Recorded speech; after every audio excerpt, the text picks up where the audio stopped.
What's up, design family, and welcome to another episode of FittDesign TV. On today's episode, we'll be debuting a new mini-series that I'm starting on this channel called Lessons from My Father.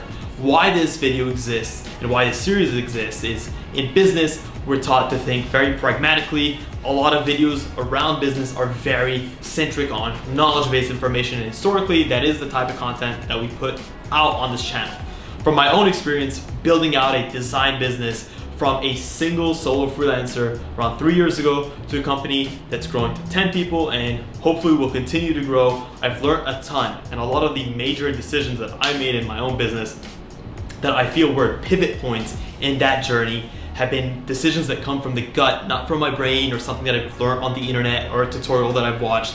They've been gut-wrenching decisions that I've hated to make at the time, but looking back on them 2-3 years in, I'm so thankful that I went ahead and made those decisions. And that information and those lessons were afforded to me by my father, and I wanted to share these lessons with you guys. Maybe you're going through the same thing, and maybe you don't have that figure to provide you that experience or that knowledge. So hopefully you guys enjoy this video. Strap up, it'll be a short one, but we'll be dropping some knowledge. Hope you guys are ready. You're in for a good one. Welcome to FittDesign TV. On this channel, we'll explore what it takes to make it as an activewear fashion brand, whilst providing tips, tricks, and actionable steps towards starting your own product line. Whether you're an entrepreneur looking to start your own brand or just someone interested in fitness fashion, there's something for you here. The first lesson from my father that I would love to share with you guys is a simple one. It's one that we hear time and time again, and it's so true. And even in this video, it's going to be so tough for me to get that message across, but I genuinely believe from my own experience, from someone who does it day in, day out, that it's been one of the biggest changing experiences of my life, and that's to think big. Especially as a young entrepreneur, a young freelancer, it can be so tough to get yourself out of that mindset of, I'm working for myself, I'm making this money, I feel fulfilled, I'm working hard, I have a lot of clients, I'm content. When you feel content, there are two things that can happen. One is you move on and you get better and you grow out your business. One is you get complacent, you get static, and eventually that initial momentum that you had dies out. So the idea of thinking big has stuck with me ever since that lesson was given to me by my father, of thinking bigger than just myself. And it's so hard when you're all alone and all you have to do is rely on yourself. You have zero overhead, no costs, no employees, no other commitments besides your clients and whatever projects you're taking on, that now you have all this overhead, you have to cover this minimum amount, you've moved into an office, you have a lawyer, you have an accountant, you have so many things that seem that they're stacking up on you, and it can be so easy to get buried in, and a lot of people look at that as a barrier to entry, and they fear going into that next stage of their business life because they fear not being able to make it. What if I don't make it? What if I'm not good enough? But on the contrast, thinking big allows you to have the full confidence that that end goal, that end result that you want to get to, you can get to it. And that risk that is in your head is a figment of your imagination, because if you've done the necessary to get up to this point, that you'll be able to get to the next stage.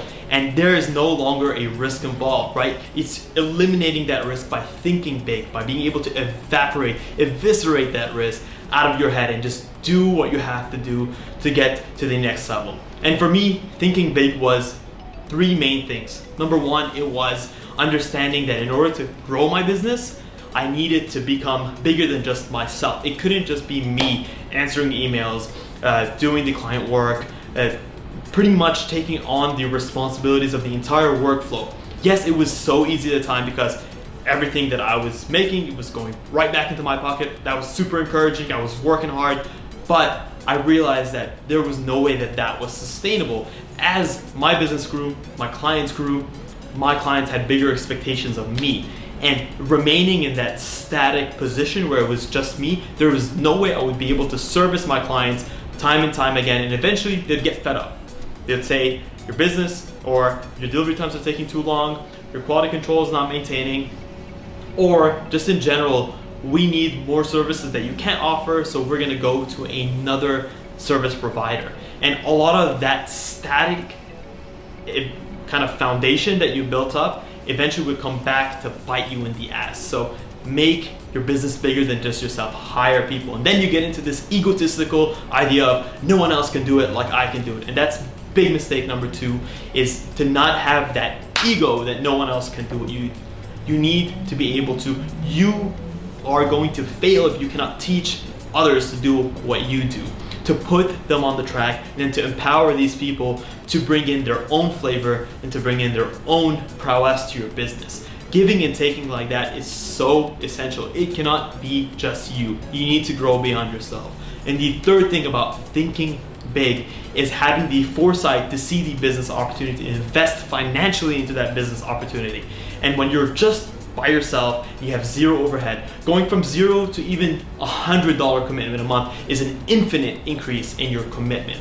And that can be so hard to stomach, but you need to get over that. Money is just money. It is a means to an end. And if that means you want to scale your business, you're going to need to invest into it. And one thing that my father always pushed and he preached was invest everything you can. If you can afford to hire someone, you should hire someone. If you can afford to hire 2 people, you should hire 3 people. You should always be slightly more overstaffed to be able to take on the additional work, to be able to scale up your business, to be able to go into new opportunities and new sectors, so that when the time comes and the business is knocking on your door, you're ready. You're ready to take it on head first. And that mentality of I'm going to invest everything I can and believe in the end result. Like, I'm going to get there. So this is just money spent now. I'll get it later and I'll reinvest it back in, is so crucially fundamental, because it is the main thing that cripples people. It's that fear of like losing money.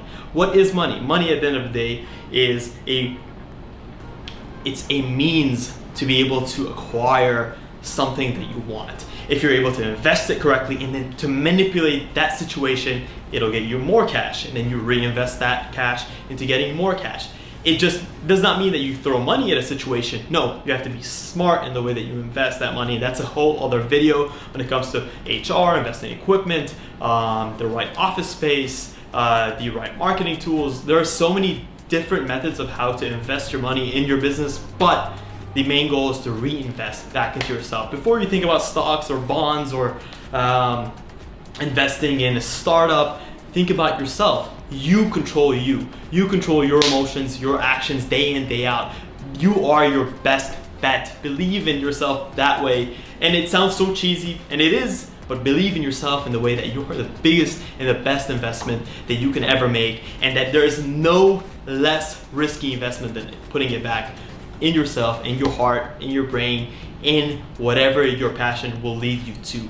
So invest back in yourself, every single thing that you can, especially in the early stages of your business, and go from that shift of I'm keeping all this cash and I'm making all this cash and I'm stacking these racks, to I'm putting this money back into my business and I'm going to grow this business and I'm going to stack triple, quadruple the racks that I used to stack. So that's kind of one of many ways to think bigger than yourself and to truly believe in the end process. This has been a lesson from my dad. Hopefully you guys have enjoyed it. Hopefully I've done it justice. I haven't done it 100% justice, but I did want to share with you. It's something that comes from the heart. This was a little bit of an off the hip video, but I do want to share more of these lessons because I genuinely believe that there's someone out there, whether it's you, whether it's your brother, whether it's your sister, whether it's your cousin, whether it's anyone who's genuinely going through a struggle, believes in their vision, believes in a process, but is worried about how to get to that next step, that next level. That initial hump of going in from just yourself to small business is by far the toughest. And for us, 2 to 3 years in, and we're still sustaining our business, I would say that we've accomplished that mission 99%. There's still a lot more work to do, and there are many more challenges to come, and I'm sure there will be more lessons from my father to learn, but I wanted to share that with you guys. Hopefully you've enjoyed the video. Thank you guys so much for tuning in to FittDesign TV. Stay awesome.